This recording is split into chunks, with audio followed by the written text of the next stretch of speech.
What's up, everyone? You are not going to want to miss today's episode where I detail one of the worst card show experiences I have ever had here at the Cards More Expo in Phoenix. This has nothing to do with the card show itself. I love the show and they have lots of vendors, a nice venue, cool raffles. Made a good deal right off the bat, got rid of a bunch of my lower end cards and got some graded cards coming back my way plus some cash, so I had some spending power. I was ready to go spend and make deals. I met up with the Desert Dogs card crew, made a nice trade with them, but after that, it quickly went south. So if you want to hear about it, skip to the end or watch now.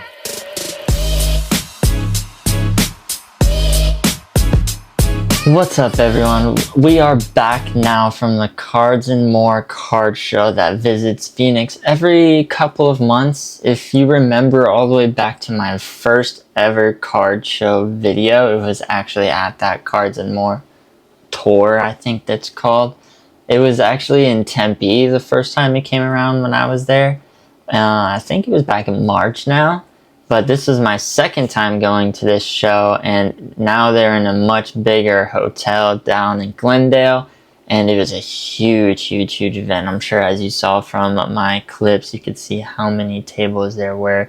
And I had a really good time. My fiance came with me this time, and I was able to pick some really big cards. I usually never get graded cards, so I was lucky enough to get some graded cards this time.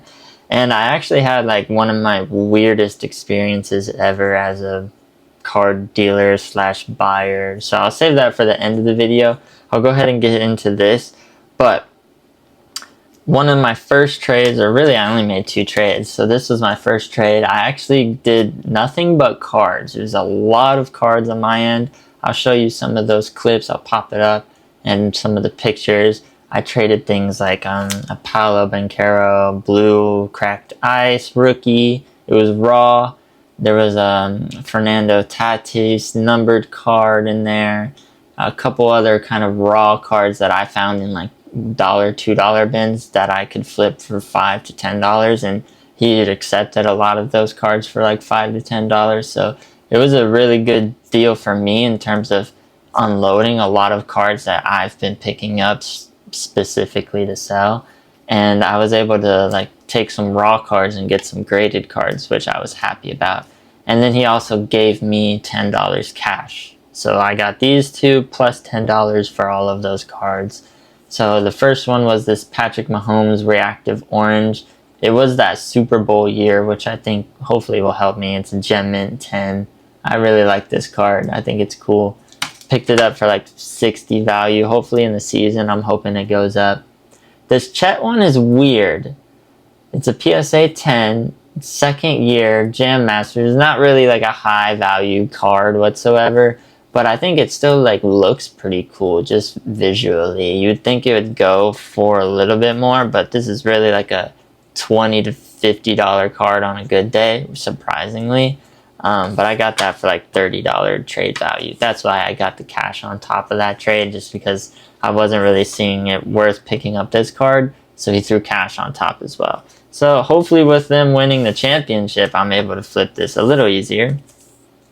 And then my guys over at the Desert Dogs card show, they had a table set up at the event as well. And I know they're always looking for like Phoenix Suns stuff, especially Devin Booker. So I found this nice disco purple colored match numbered Devin Booker card. I'll pop that up on the screen. And I was able to make another amazing trade with them. They're always like super cool with me with making trades. So I traded that Booker for this card. It's a patch of Vince Carter and Kenyon Martin. It's super cool. It looks like there's a game ticket in there. Like, I can't tell if there actually is or not.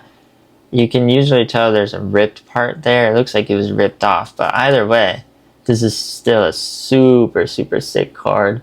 I really like both of the patches. Vince Carter is an all-time legend. So this one I honestly might keep for a little bit. I don't know if I really want to flip it, especially because they always make such good deals with me. I feel bad for like flipping when they make a good deal like that. But I really had a good time at that show.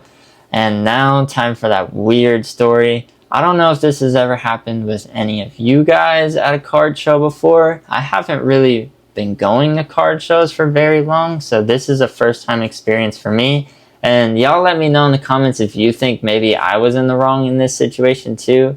I hope I wasn't, but you never know. This is a learning experience for me. But I was looking at this dude's cards. He had a lot of cards that I was like super interested in, like a lot of patched soccer cards, some cool kind of Shea looking cards, some numbered cards, some you mean the malls.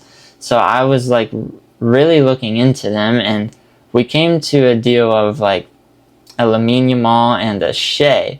And I was really struggling to find the Shea, and he wasn't like telling me the name of it. He was like, oh, I don't know. And so I really couldn't find it anywhere on like eBay or anything comps related on it. And he had it for $20 sticker, and the Lamine Yamal was like another $15, $20, so like $40 stickers. And I saw he had some patch soccer cards. I wish I got a clip of that. Maybe I did. If I did, I'll pop it up.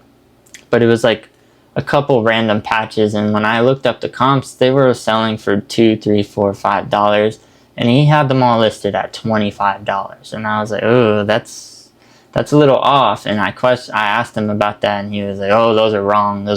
Like, this is how much it's worth. So immediately there, I was like, these prices are definitely off. And so as he was searching through my box, he pulled out like 4 or 5 cards and sort of like kind of just took them, shook my hand, and was like, all right, thanks for the deal. And I was like, wait, like,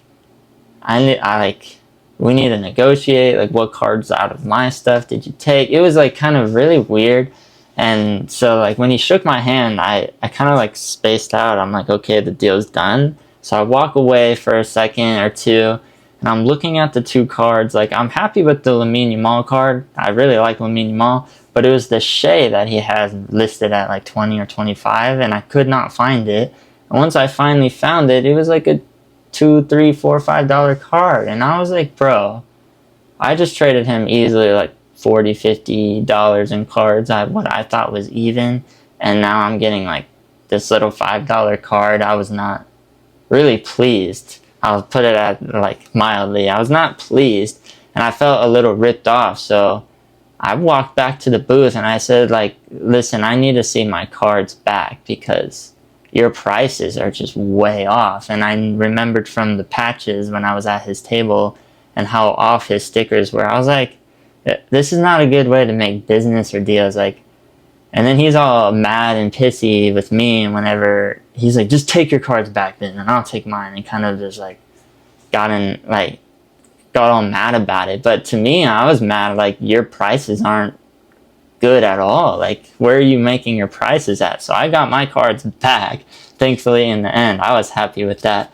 But let me know, like, do you think that's kind of messed up for me, like, going back on a deal? I did walk away from the table and walk back, but it was within like 2 minutes. Like, it was not long at all. And I just, like, something in my mind was like, that deal was not right. He snatched those cards out of my box and instantly was so willing to make that deal, and all of his other stickers were not priced right. So the whole thing was off with me. So to get over that story, I also opened I joined my first ever live break. So if y'all know Cards HQ, they're like one of the biggest people around in terms of sports cards. I ordered from them on a little sports card break. It was my first ever and probably last ever sports card break. I don't really see the point in doing them, and you'll see why here. I really got like no good cards at all, I don't think. Literally this rookie card, a Terrell Suggs, and another little rookie card, like some base cards, really nothing. But hopefully this video is more of like a fun story time, and maybe you guys can give me some advice in the comments. Do you think I handled that situation well? I don't feel bad about it now, walking back and getting my cards, because I know my cards were worth more, and I'm not about to get ripped off like that, like this guy. No. And I'm really happy with these cards too. So you let me know. Do you think it was a good show overall? I think it was. At the end of the day, I walked away with some cool cards, and I didn't get gypped by that one guy at the show because I got my cards back. So If you like this video, like, subscribe, stay tuned for another video coming soon. I'm trying to pump more and more out. Try to get like 2 to 4 a week. That's my goal, including shorts. So hopefully hold me to it. And I'll see you guys in the next one. Peace.